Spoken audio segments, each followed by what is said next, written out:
इस पर अनेकों जीव रहते हैं। अनेकों जीव को आपने देखा होगा। यही जीव में सबसे उत्तम जीव को भी आप देख रहे हैं, उसका नाम क्या है? मानव। मानव घर बनाता और घर बना करके उसमें व्यवस्था के साथ रहते हैं, पति पत्नी पूरे परिवार व्यवस्था के साथ जीते हैं, खाते हैं, पीते हैं और मरने के बाद भी वह क्रियाकर्म स्मृति ये सब करते रहते हैं चले जाने के बाद। लेकिन पशु में, पक्षी में, कीड़े में ये सब व्यवस्था नहीं है। हमारे सुबले साहब जी का माता जी चली गई और उनके स्मृति में इनके जो सुपुत्र हैं सुबले साहब, ये हमको वर्ष बीतने जा रहा है जो हमको बुलाए थे और फिर हम वर्ष के बाद आए हैं। ये पूरे परिवार धन्य है, पूरे परिवार संतमत है, पूरे परिवार संत के संतान हैं, पूरे परिवार संतों के पीछे सेवा में लगे रहते हैं। रामायण यहाँ समझा रहे हैं बड़े भाग मानुष तन पावा। रामायण ये नहीं कहा कि बड़े भाग बाघ का तन पावा, हाथी का तन पावा, ये नहीं कहा, लेकिन कहा मनुष्य तन पावा। क्यों कहा? क्योंकि मनुष्य में समझने की भूमिका है, चलने की भूमिका है, सफल होने की भूमिका है और किसी तन में नहीं है। मनुष्य 3 स्तर में चलता है, प्रकृति, विकृति और संस्कृति। जो प्रकृति में चलता है वो मनुष्य कहलाता है, जो विकृति में चलता है वो दानव कहलाता है और जो संस्कृति में चलता है वो देवता कहलाता है। आपको क्या बनना है? दानव बनना है तो ये भी आपके हाथ में है और मानव बनना है तो ये भी आपके हाथ में है, देवता भी बनना है तो ये भी आपके ही हाथ में है। भगवान कृष्ण गीता में कहते हैं अर्जुन, उद्धार और पतन ये दोनों तुम्हारे हाथ में है।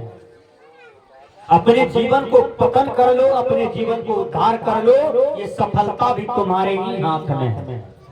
भाई कैसे होगा? 2 लड़का जा रहे हैं और दोनों के मुंह में सिगरेट है। एक सफल गुरुदेव कहते हैं बेटा ये क्या है? कहा आज का स्टाइल है। फिर 2 लड़का और पीछे से आ रहा था, वो स्मैक पिया हुआ था। आजकल स्मैक चला है। स्मैक पी करके लड़के लोग एकदम झूलते हुए, बोलते हुए, गरजते हुए, मतवाला होते हुए घर पहुंचते हैं और माँ पूछती है कहाँ था? तो हम कहाँ थे? कल भट्ट के पास बैठे हुए थे। वो लड़का स्मैक पी करके बैठा हुआ। विचार कीजिए, अभी बहुत आदमी का घर उजड़ गया है, बहुत आदमी का घर गड़बड़ा गया है स्मैक पीने वाले सबका हालत खराब है।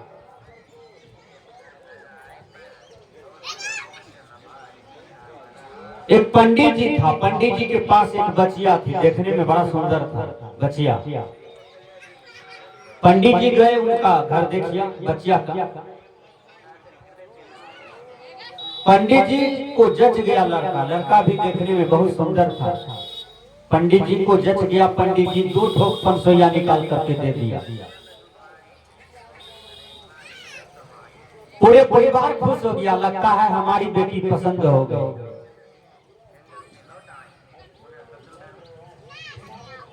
पंडित जी को प्रणाम करके लड़का जाने लगा तो पंडित जी कहते हैं बेटा थोड़ा बैठो, एक प्रश्न है। प्रश्न कहाँ पूछे हैं? लड़का बैठ गया।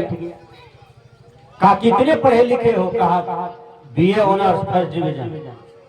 पंडित जी और खुश हुआ, 1 निकाल करके और दे दिया, 1500 हो गया लड़का। पंडित जी सोचते हैं बीए ऑनर्स किया है, फर्स्ट डिवीजन है, बड़ा बढ़िया है, हमारी बेटी भी सीता के रूप में है, बेटी सदाचारी है, यही लड़का से ब्याह करेंगे, बिल्कुल करेंगे। पंडित जी एक प्रश्न करता है, बेटा तुम्हें कोई दुर्गुण भी है? बहुत आदमी का बेटी देखिए ससुराल जाकर के जीवन भर रोता है, क्योंकि पति दुर्व्यवहार करता है। जीवन बिताना चाहिए पत्नी के साथ, तो जीवन बिताता है, और पराई स्त्री के साथ तो पत्नी को तो कष्ट होगा। पैसा कमा करके पत्नी बच्चा में लगाना चाहिए, तो पैसा कमा करके पराई स्त्री में खर्च करते हैं। ऐसा मनचला लोग हैं जो धरती पर, इतने भ्रष्ट लोग हैं धरती पर कि पता नहीं क्या क्या विषयों में जाकर के मजा लेना चाहता है। इंग्लिश के विद्वान ने कहा, the young say life is full of जोबत, the big say life full of sorrow. अर्थात जवान बोलते हैं जिंदगी मजा लेने के लिए है, बुजुर्ग बोलते हैं जिंदगी दुख का घर है। वास्तविक रूप में सोचा जाए, जिंदगी न तो दुख का घर है, न तो मजा लेने के लिए है, जिंदगी है आत्म शांति के लिए। यदि आपने मकान पर मकान बना लिया, 4 चक्का गाड़ी खरीद लिया, 16-17 गो, फैक्ट्री का बाग लगा दिया, 500 की गड्डी पर सोते हैं, यदि आत्म शांति रूपी धन को आपने नहीं कमाया तो संसार में सब कुछ कमाना आपका बेकार हो गया। और छूछे हाथ एक दिन सबको जाना पड़ता है, चाहे वो राजा हो कि रंग हो, क्योंकि धन किसी के साथ में जाता नहीं। पंडित जी प्रश्न करता है, बेटा तुमने कोई दुर्गुण भी है? तो लड़का कहता है दुर्गुण है। कहा क्या? कहा हम प्याज बहुत खाते हैं। कबक बकले है, प्याज 60 रुपया किलो मिलता है, तुम भी खाते हो तो क्या दिक्कत है, सब खाता है। कहा और कौन दुर्गुण है?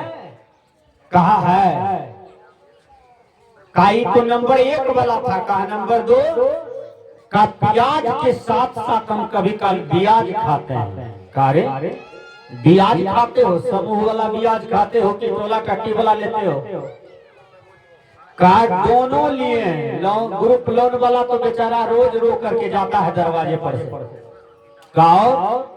का समूह वाला रो रो करके जा रहा है, रोज लड़ाई झगड़ा होता है परिवार में। का टोला टट्टी में जो ब्याज लिए हैं 10 टकिया पर 5 टकिया पर, वो बेचारा तन तबाह है, रोज खदाता है हमको, हम बागले फुरते हैं। का क्यों ब्याज खाते हो? इंग्लिश के विद्वान ने कहा, my stomach is not a graveyard that I sell a dead body. अर्थात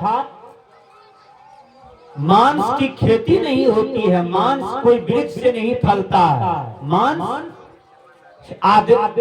जीव का हत्या करके प्राप्त किया जाता है। चाहे बकरी हो, मुर्गी हो, कबूतर हो कि बटेर हो कि सुगर हो कि भैंसा हो कि गाय हो, उसको काटो, हत्या करो, तो उनका मांस मसाला मिला करके चबा चबा करके भात में ये मानव खा लेता है। विचार कीजिए, यानी बाघ और मनुष्य में कोई अंतर नहीं। बाघ भी इधर मांस खाता है या आप भी इधर मांस खाते हैं, तो आपने बाघ में क्या अंतर रहा? कुत्ता भी उधर मांस खाता है या आप भी मांस गरम मसाला देके खाते हैं, तो आपने कुत्ता में क्या फर्क रहा? बोलिए। मछली भर पेट पे खाना खाया, अब गोरी जाल में बजा करके लाया या आपके यहाँ बेच दिया है। पुतहू गई है बनाने के लिए ट्यूबवेल के पास, मछली को काटता है, मछली को जैसे काटा तो कट के पैखाना निकला, फिर भी पैखाना को धो दिया, साफ सुथरा करके आपको बना करके दिया। बोलिए, उधर कुत्ता पैखाना खा रहा है, इधर आप मछली के साथ में पैखाना खा रहे हैं, तो आपने कुत्ता में क्या फर्क रहा? कोई फर्क नहीं रहा। सत्संग यही चीज को समझा रहे हैं आज तक, जो ये मनुष्य समझ नहीं रहा कि पहले अपना आहार को ठीक करो, पहले अपना अन्न को ठीक करो, पहले अपना भोजन को ठीक करो। आहार शुद्धो सत्व शुद्धो सत्व शुद्धो ध्रुवा स्मृति स्मृति लंबे सर्वग्रंथि नाम विप्रमोक्ष। अर्थात आहार के शुद्धिकरण से व्यवहार शुद्धिकरण होता है और व्यवहार के शुद्धिकरण से व्यक्ति ध्रुवा स्मृति यानी स्मृति से अस्थिर होता है और अंतःकरण शुद्ध होता है। जब अंतःकरण शुद्ध होता है तब यह साधक अपने आप में विप्र मोक्ष मोक्ष का लाभ करता है और मुक्ति का अधिकारी हो जाता है। लेकिन आहार ठीक कीजिए। पंडित जी कहते हैं बेटा तुम ब्याज खाते हो, क्यों खाते हो? का मांस खाता हो। कारी ये तीसरा दुर्गुण है तुम्हारा, तुम मांस खाते हो। दादाजी मर जाए, दादी मर जाए, माँ मर जाए, पिता मर जाए तो उसको आप लोग क्या करते हैं? मांस बना के खाते हैं, पीस बना के खाते हैं। क्यों नहीं खाते हैं? भाई दाम भी नहीं लगेगा, कीमत भी नहीं लगेगा, खाइए ना। उसमें भी मांस है, जानवरों में तो मांस है ना, इसमें उसमें क्या अंतर है? खाइए। आप खा रहे हैं मनुष्य का मांस। मनियारी घाट में सौंसे लाश हिलता है, गंगा घाट में सौंसे लाश हिलता है और उसको मछली खा गया, मछली को आप खा गए तो आपने मुर्गा खाया कि नहीं? आपने मनुष्य का मांस खाया कि नहीं? बोलिए, विवेक कीजिए, संत महात्मा की बात का तर्क कीजिए। जब तक आपका आहार ठीक नहीं होगा तब तक आपका मन बुद्धि इंद्रियां ठीक नहीं हो सकता है। इसलिए संत महात्मा पहले आपके आहार को ठीक करते हैं। पंडित जी कहते हैं बेटा तुम मांस क्यों खाते हो? खाने में बड़ा मजा आता है और जीभिए तक मांस का स्वाद बनता होगा, हैं? अब पेट को कोई मतलब नहीं है स्वाद से। ये जिभिया के स्वार्थ बस ये दुनिया के लोग आज तक मुर्गा बटेर बकरी भैंसा को काट काट करके खा रहा है। इतनी अपराध नहीं करता है।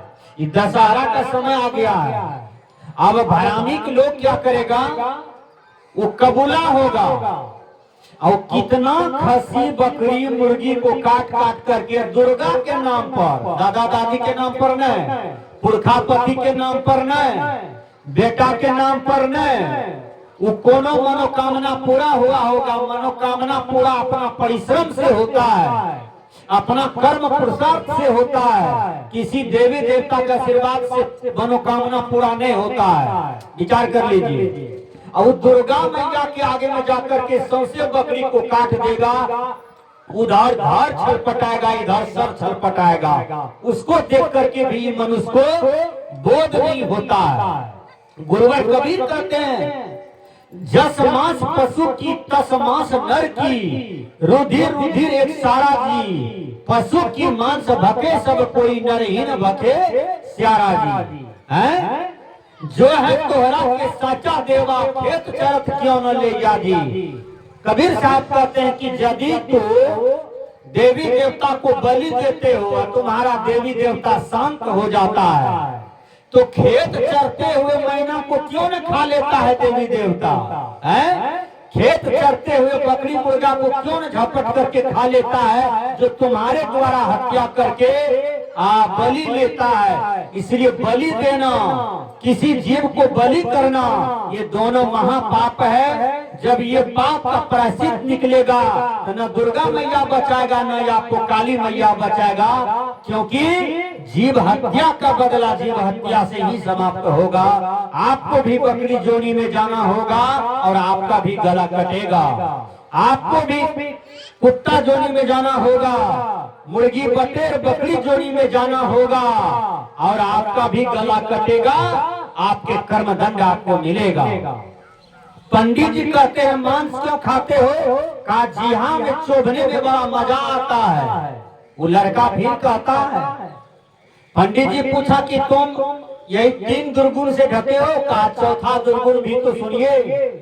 जब मांस खाते हैं तो शराब भी पीते हैं, जिसको चखना कहते हैं, लोग चखते हैं। शराब पीते हैं, कहा देसी पीते हो कि विदेशी, कहा विदेशी में तो बड़ा मजा आता है, लगता है कि 56 फाटक के ऊपर में हम टहल रहे हैं बैरेज पर। विदेशी जब पीते हैं तब का जब विदेशी शराब पीते हैं तो काम विकार हमको चाहिए, हम वेश्यालय रूम चले जाते हैं और 1.5 घंटा पर वेश्या के रूम से निकलते हैं। का मैंने समझा था कि तुम बहुत सुंदर हो, लेकिन तुम बहुत सुंदर हो। आप लोग बगल हो जाइए, धूप लग रही है। तो सदगुरु कबीर यही समझाते हैं कि मानव अपना निज राह को पकड़ ले, अपनी रास्ता को पकड़ ले, इसी में सच्चा सुख है, इसी में सच्चा शांति है।